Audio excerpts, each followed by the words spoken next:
ओम क्रिया बाबाजी नमः। ओम श्री मात्रे नमः। नमस्ते मित्रों, श्री विद्यापीठम में आप सभी साधुओं का स्वागत है। चातुर्मास का जो चातुर्मास चल रहा है उसमें हम तीसरी कथा आपके सामने प्रस्तुत कर रहे हैं। ये कथा का विषय है रामायण से संबंधित है और दशानन रावण जी से संबंधित है। अलग अलग प्रकार के रामायण है। अब एक दो प्रकार के रामायण ऐसे है कि जिसमें हम दशमुखी रावण के बारे में सुनते हैं और उसमें लिखा हुआ है कि राम जी ने रावण को मारा। परंतु आध्यात्मिक रामायण नाम का एक रामायण है, उसमें लिखा हुआ है कि दशमुखी रावण और 10,000 मुखी रावण, ऐसे दो रावण थे और श्री राम जी ने दशमुखी रावण जी को प्रथम मारा, वो मर गया और पीछे से 10,000 मुखी रावण जो था वो अचानक से प्रकट हो गया और उसने श्री राम जी के पीठ पर बाण मारा, जिसके कारण श्री राम जी वहां पर बेसुध हो गए और उसके कारण माता सीता ने आक्रोश किया कि मेरे पति बेसुध हो गए हैं, उनको जगाओ। तो ये जो दो रामायण है इसमें असली हकीकत क्या है? क्योंकि नॉर्मल हम जो रामायण की कथाएं सुनते हैं उसमें 10,000 मुखी रावण का उल्लेख नहीं आता, उसमें बस 10 मुख वाले रावण का उल्लेख आता है और श्री राम जी ने 10 मुखी रावण को मारा, इतना ही उसमें लिखा हुआ है। तो ये असलियत क्या है? ये दशमुखी रावण क्या है? 10,000 मुखी रावण क्या है? क्या सीता माता सच में आक्रोश किया था क्या उसने? ये सारा जो सत्य कथा है आज इसके बारे में हम चर्चा करेंगे। चातुर्मास का ये तीसरा सब्जेक्ट हम आपके सामने रख रहे हैं। ये सब्जेक्ट के बारे में YouTube के ऊपर या आपको अन्य जगहों पर कोई नहीं बता सकता। ये डीप नॉलेज आज हम बता रहे हैं, कहीं पर ये उपलब्ध भी नहीं है इस नॉलेज के बारे में, क्योंकि काफी ज्यादातर लोग इमोशनल और भावनिक होकर सिर्फ कथाएं सुनते हैं, उसके ऊपर रिसर्च नहीं करते। काफी सारे सब्जेक्ट है, तो हमारा यूट्यूब चैनल शेयर कीजिए, सब्सक्राइब कीजिए। जिनको श्री विद्यापीठम द्वारा ऑनलाइन कोर्सेज करने हैं वो हमारे डिस्क्रिप्शन बॉक्स में लिंक देख सकते हैं या मुझे फोन कर सकते हैं। तो हमारे कोर्सेज में सुवर्णाकर्षण भैरव साधना का कोर्स है, कुलदेवी के लिए सिद्ध कुंजिका साधना का कोर्स है, पितृदोष के लिए हमारे पास महामृत्युंजय साधना का कोर्स है, हनुमान साधना है। इस प्रकार से अलग अलग बुक्स है और ये साधना हम खुद सिखाते हैं। इस तरह से साधना वर्ल्ड में कोई भी संस्था, कोई भी कहीं जगह पे ये सब नहीं सिखाया जाता। तो मित्रों, ऑथेंटिक वे से साधना सीखिए। तो हम आगे शुरुआत करते हैं। अब जब श्री राम जी ने अपनी पूर्ण सेना लेकर लंका में गए और लंका में जाने के बाद वहां युद्ध हुआ, आप जानते ही है वो सब युद्ध की काफी कुछ कथा है। हम मुद्दे पे आते हैं। श्री राम जी ने दशमुखी जो रावण था उसे बाण मारा। वो अंत में जब युद्ध के जब अंतिम दिन चल रहे थे उस अंतिम दिन में वो दशमुखी रावण बेसुध हो गया। यह सत्य है मित्रों कि दशमुखी रावण भी थे और 10,000 मुखी रावण भी थे।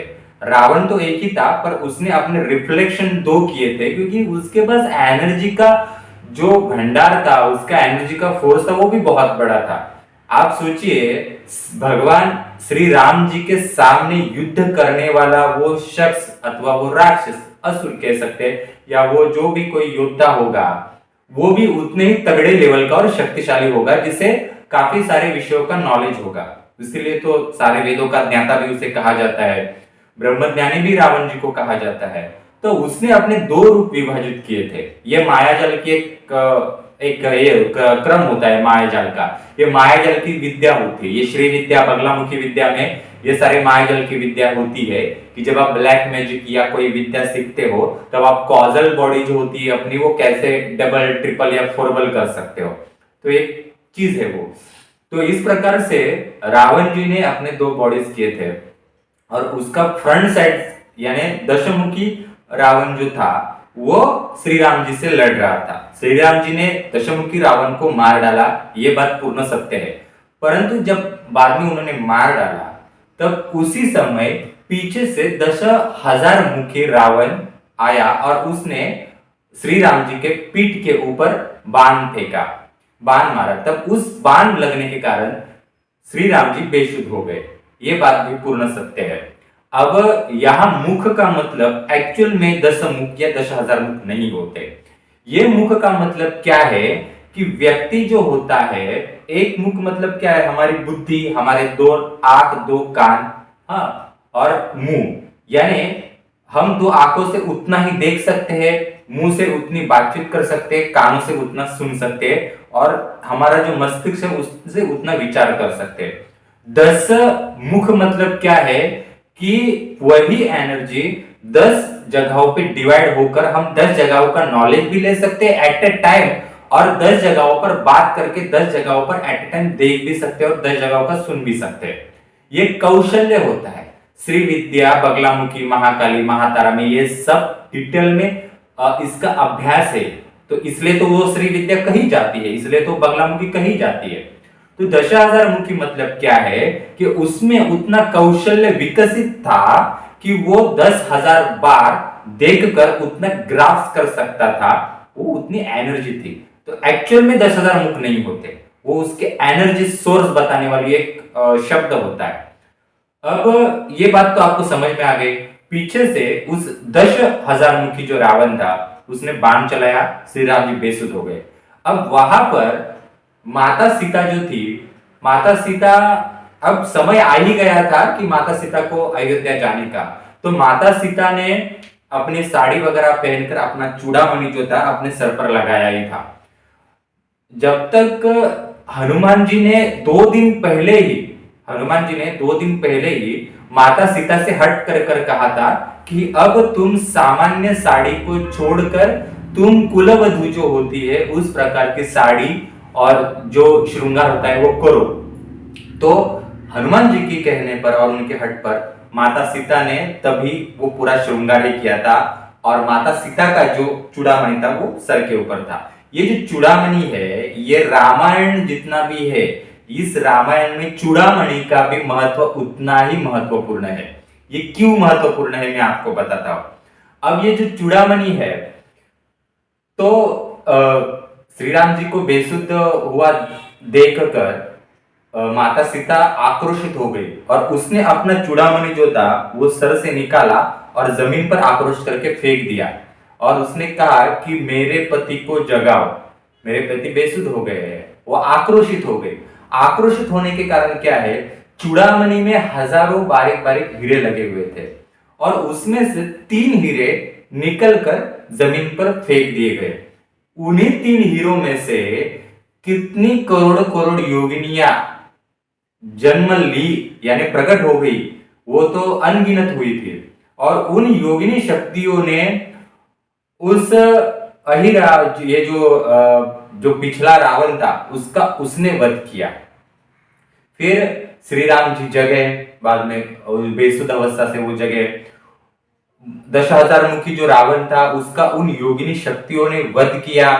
उसके बाद उसी योगिनी शक्तियां जो थी, उसी योगिनी शक्तियों ने ये जो हम कह सकते हैं उसमें लक्ष्मण जी जो थे, लक्ष्मण जी को बाण लगा था और लक्ष्मण जी जख्मी हुए थे। तो लक्ष्मण जी को जो बाण लगा था, उस बाण की विद्या जो जिस देवता से ली थी, यानी जिस देवता ने रावण के पुत्र को मदद किया था, जिस बाण के द्वारा रावण के पुत्र ने लक्ष्मण को प्रहार किया था और लक्ष्मण जी बेसुध हुए थे, रक्त आया था छाती पर बाण लगने के कारण, तो जिस देवता ने रावण के पुत्र को मदद किया था वो देवी थी प्रत्यंगिरा देवी। एक्चुअली प्रत्यंगिरा में भी काफी सारे प्रकार है, तो प्रत्यंगिरा जो देवी थी उसको भी इन योगिनियों ने पकड़ा। इन योगिनियों को पकड़ने के बाद इन योगिनियों ने उस प्रत्यंगिरा की भी बोटी बोटी कर दी, क्योंकि वो देवर भी है बलराम जी माता सीता के, और एक प्रकार से पुत्र भी है, ये भी एक ये है। तो उसका भी बदला उन्होंने ले लिया, प्रत्यंगिरा की पूरी बोटी बोटी कर दी, और बाद में उन्होंने नई प्रत्यंगिरा की शक्ति वहां पर बिठा दी, क्योंकि जब एक शक्ति चली जाती है तो वहां पे दूसरी शक्ति स्थानबद्ध करनी पड़ती है, क्योंकि वो एक एनर्जी का फोर्स होता है, उसके पास कोई ना कोई विद्या होती है, उसको स्थिर करना पड़ता है। ये बात हो गई दूसरी। और पहली बात उस प्रकार से ये जो 10,000 मुखी रावण था उसका वध हो गया, श्री राम जी जग उठे। तो इनमें आपने क्या सीखा कि चूड़ामणि, दूसरा प्रत्यंगिरा का एक विषय, 10,000 मुखी रावण का एक विषय, और ये कथा इस प्रकार से हुई थी। और आध्यात्मिक रामायण में इसमें लिखा है कि माता सीता ने अपने जो बाल थे वो बाल जमीन पर पटके और उसने काली का रूप धारण किया था। एक्चुअली ऐसा नहीं है, कालिका और माता सीता का कोई संबंध नहीं है, और माता सीता ने बाल नहीं ये किए थे, बस उसने अपनी चूड़िया जमीन पर ये की थी और अपने जो चूड़ामणि था सर के ऊपर, बालों के ऊपर लगाया जाता है, वो फेंका था, उतना ही। और चूड़ियों से और ये 3 हीरे बाहर निकलकर जमीन पर गिर पड़े और उसके कारण करोड़ों योगिनी शक्तियां पैदा हुई और उसने पूरी लंका का उद्ध्वस्त कर दिया बाद में, क्रोध आने के कारण। ये एक प्रकार से रामायण का एक छोटा सा हिस्सा, और असल कहानी क्या है ये मैंने आपको बताई।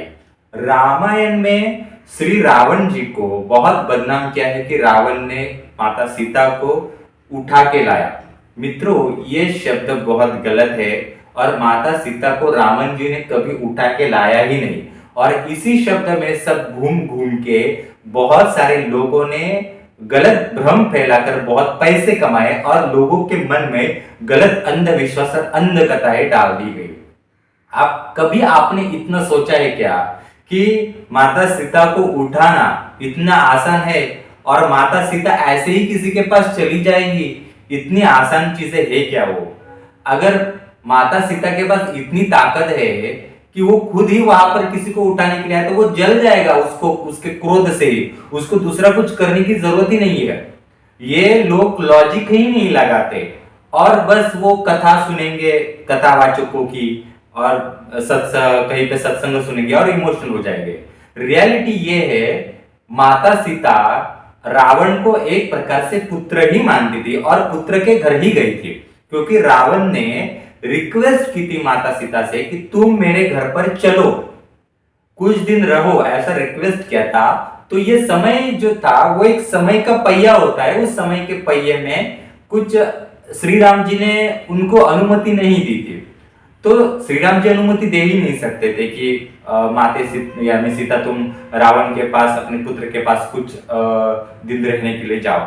तो एक और भी अंदर काफी कुछ सब कथाएं है, वो मैं कभी अन्य किसी लेक्चर में बताऊंगा, पर बात इस तरह से है।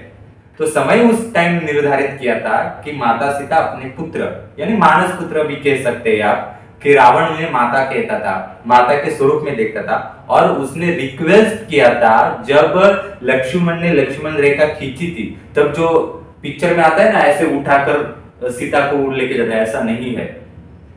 रावण जी वहां आए, हाथ जोड़कर रिक्वेस्ट करके ही उन्होंने कहा था कि माते सीते तुम चलो मेरे महल में कुछ दिन रहो, तुम्हारी सेवा करनी है। तो तब जो माता सीता थी वो उनके साथ चली। तो लोग इतनी अकल नहीं लगाते कि माता सीता के पास इतनी ताकत है, इतनी ताकत है, वो खुद ही नहीं जल जाएगा क्या रावण? इतनी आसान चीजें है क्या माता सीता को कहीं से कहीं पे उठा के ले जाओ? तो ये काफी सारी चीजों का हमें अनुमान लगाना चाहिए, तर्क लगाने चाहिए, वितर्क लगाने चाहिए, निरीक्षण और अनुमान लगाने चाहिए और सोचना चाहिए। तो चातुर्मास की ये जो कथा भ्रम आपने अच्छे से सुने होंगे, आशा करता हूँ आपको अच्छे लगे होंगे। और हमारा ये जो चैनल है, ये लेक्चर है, ये और जगहों पर भी शेयर कीजिए, लाइक कीजिए, हमारा चैनल सब्सक्राइब कीजिए। और जिन्हें भी सच में अच्छे कोर्सेज करने हैं वो हमारे श्री विद्यापीठम द्वारा क्रियायोग एसेंशियल, श्री विद्या एसेंशियल, एडवांस श्री विद्या एसेंशियल, ये नॉलेज बेस्ड कोर्सेज का लाभ ले सकते हैं। और जिन्हें ऑथेंटिक साधना करनी है, मंत्र के रट्टा नहीं मारने हैं, जिन्हें ऑथेंटिक साधना करनी है वो हमारे सिद्ध कुंजिका साधना जो कुल देवी के लिए है उसका लाभ ले सकते हैं, सुवर्णाकर्षण भैरव का लाभ ले सकते हैं। पितृदोष में थक गए हैं, कुल शक्तियों से थक गए, तो आप कुल शक्तियों के आशीर्वाद के लिए, पितृदोष के आशीर्वाद के लिए महामृत्युंजय साधना का भी लाभ ले सकते हैं। तो ये जो साधनाएं है ये वर्ल्ड में कोई भी नहीं सिखाता, कोई है ही नहीं ये सब सिखाने वाला, बस श्री विद्यापीठम ही ये सब सिखाता है। अन्य जगहों पर अनऑथेंटिक और गलत साधनाएं सिखाई जाती है।